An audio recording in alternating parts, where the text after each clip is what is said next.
بلوچستان میں واقعہ پیش آیا ہے جعفر ایکسپریس جس میں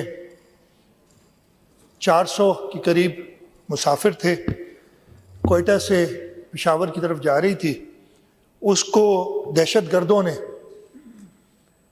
روکا۔ دہشت گردوں نے لوگوں کو یرغمال بنایا۔ اس وقت تو پتہ نہیں تھا کہ کیا سچویشن ہے، اور دہشت گردوں نے اس کا فائدہ اٹھانے کی کوشش کی۔ میں ہماری بلوچستان کی حکومت، ہماری لا انفورسمنٹ ایجنسیز، ہماری آرم فورسز، ان کو مبارکباد دیتا ہوں کہ انہوں نے جس طریقے سے سوئفٹلی ایکٹ کیا۔ خبریں تو ہم جو سوشل میڈیا پہ سن رہے تھے، ایون ہمارے اپنے لوگ باتیں کر رہے تھے، اس لیے ہمیں پتہ نہیں چل رہا تھا کہ کیا ہے، کہ ادھر پتہ نہیں کیا ہو گیا اور شاید سارے کے سارے لوگ مارے گئے ہیں۔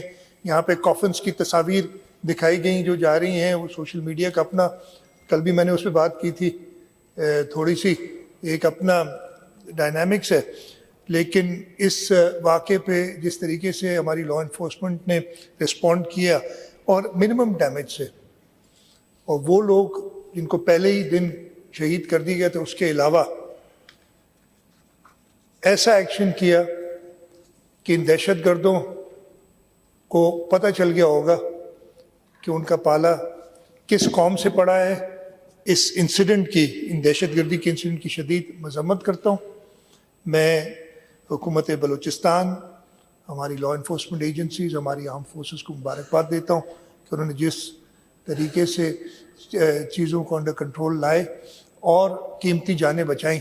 متحدہ قومی موومنٹ پاکستان اپنی افواج کے ساتھ، اپنی ریاست کے ساتھ کھڑی تھی، کھڑی ہے اور کھڑی رہے گی انشاءاللہ۔ اور پاکستان کی حرمت پہ، پاکستان کی آن ہماری آن، ہماری شان ہے، اور اس میں کسی بھی جماعت کو ان تمام ایشوز پہ جو ہے وہ کم از کم سیاست نہیں کرنی چاہیے۔ میں افسوس سے کہوں گا کہ اتنی امپورٹنٹ ریزولوشن ہے اور اس میں کچھ اراکین کا جو ہے وہ مذاقہ خیز قسم کا رویہ، کیونکہ وہ ان کے لیے شاید ان کا لیڈر مقدم ہے، پاکستان مقدم نہیں ہے۔ یہ والی سوچ سے نکلیں گے تو انشاءاللہ بہتری آئے گی۔ میں آخر میں اس ریزولوشن کی حمایت کرتا ہوں۔ پاکستانی فوج کا جو دہشت گردوں کے خلاف کردار ہے اس ملک میں، خاص طور پہ پچھلے، اب تو دہائیاں گزر گئی ہیں، کوئی 1 سال 2 سال کی بات نہیں ہے، ایک لمبا عرصہ گزر گیا ہے، جو وہ کردار ہے، ان کی چند چیزوں پر جن پر کسی کو اعتراض ہو سکتا ہے، اس کو بنیاد بنا کے اس بہت بڑے رول کو متنازع بنانا جو ہے کسی طور پر بھی ملک کی خدمت نہیں ہے۔ لا اینڈ آرڈر کی صورتحال کنٹرول میں ہونا ایک بنیادی چیز ہے کسی بھی ملک کو آگے بڑھنے کے لیے، لوگوں کے مسائل کو حل کرنے کے لیے۔ لیکن یہ ہو کیا رہا ہے کہ اب اگر بلوچستان میں دہشت گردی کا واقعہ ہوا، یا خیبر پختونخوا میں کوئی واقعہ ہو گیا، یا کسی اور علاقے میں کوئی دہشت گردی کا واقعہ ہو گیا، وہاں پر ظاہر ہے نہ تو میں نے، نہ وہاں کے عام لوگوں نے، عام شہریوں نے ان دہشت گردوں سے لڑنا، اس لیے کہ ان کے نہ وسائل ہیں نہ ٹریننگ ہے۔ ان کا سامنا پولیس نے کرنا ہے، رینجرز نے کرنا ہے، فوج نے کرنا ہے۔ اور اگر ہم اس موقع پر ان واقعات میں جو دہشت گرد ملوث ہیں ان سے لڑنے کے لیے جو فوجی جوان جاتے ہیں، جو فوجی افسران جاتے ہیں، اگر ہم ان پر تنقید کریں، غلیظ قسم کی تنقید کریں، ان کو متنازع بنائیں، تو یہ کسی بھی طور پر نہ ملک کی خدمت ہے، نہ انسانیت کی خدمت ہے۔ کل جب پرسوں یا کل بلوچستان اسمبلی کا اجلاس ہوا، وہاں کے ایم پی ایز نے تقریریں کی، اور وہاں کے خود وزیر اعلیٰ صاحب نے کہا کہ بلوچوں کا نام نہ لیا جائے۔ یقینی طور پہ بلوچ غیرت مند ہیں، بلوچ بہادر ہیں، بلوچ ہماری ڈیفنس لائن تھے، ہماری ڈیفنس لائن ہے، اور محب وطن پاکستانی ہیں۔ لیکن ان بلوچوں کو کس نے غدار بنایا ہے؟ ان بلوچوں کو کس نے پہاڑ پہ چڑھایا ہے؟ آپ سب کو معلوم ہے کہ پرویز مشرف تھا، اور اس نے یہ اعلان کیا تھا کہ پتہ نہیں کہاں سے میزائل آئے گا اور لگے گا، آگ تو وہاں سے زیادہ بھڑکی ہے۔ اس آگ کو بجھانے کی ذمہ داری ہم سب کی ہے۔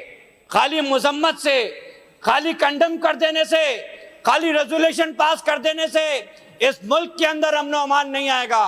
اس کے لیے سب کو بیٹھنا ہوگا، سارے اداروں کو، سارے الیکٹڈ لوگوں کو، اور اس پر لوگوں کو آئینی ہاتھ سے نہیں، نرم ہاتھوں کے ساتھ، محبت کے ساتھ، لوگوں کو دور کر کے نہیں، لوگوں کو قریب کر کے. ان نوجوانوں کی کیا غلطی ہے؟ ابھی میں نے ایک رپورٹ پڑھی کہ 11 سال سے ایک بلوچ نوجوان کو مس کیا گیا، لاپتہ کیا گیا. 3 نوجوان اس گھر سے خودکش حملہ آور پیدا ہوئے. ان حملہ آوروں کو تو ہم پیدا کر رہے ہیں، اس لیے ان بلوچ نوجوانوں کو گلے لگانے کی ضرورت ہے. یہ سوچنے کی ضرورت ہے ہمیں سب کو کہ اگر پاکستان نہ رہا تو یہ کتنا بڑا لاس ہوگا. ان چیزوں کو دیکھیں. اور یہ دہشت گردی کی جو لہریں بلوچستان، کے پی میں اور کہیں کہیں سندھ میں یہ ایشوز ہو رہے ہیں، اس کو سوچنے کی ضرورت ہے. پنجاب میں جو پرابلمس ہیں دہشت گردی کے، دیکھیں اس میں ہم پولیٹیشنز کو اپنی پیراملٹری فورسز کے ساتھ، آرمی کے جوانوں کے ساتھ، آرمی کی لیڈرشپ کے ساتھ ہمیں اکٹھا ہو کر ساتھ بیٹھ کر ان کے خلاف مقابلہ کرنا ہے. کہ یہ اٹیک جعفر آباد پہ نہیں ہوا ہے، یہ جعفر ایکسپریس پہ یہ اٹیک نہیں ہوا ہے. یہ اٹیک پاکستان کے دل پہ ہوا. یہ اٹیک پاکستان کی معیشت پہ ہوا ہے. یہ اٹیک جان بوجھ کے کیا جا رہا ہے کہ جب بھی آپ کی ملک میں آپ کے اسٹاک ایکسچینج جب بڑھنا شروع ہو، جب آپ کے اکنامک نمبرز بہتر ہوں، جب یہاں پہ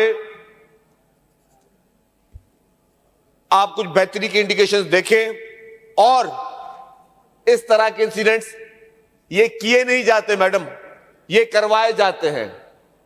ان کے پیچھے کوئی مقاصد ہوتے ہیں.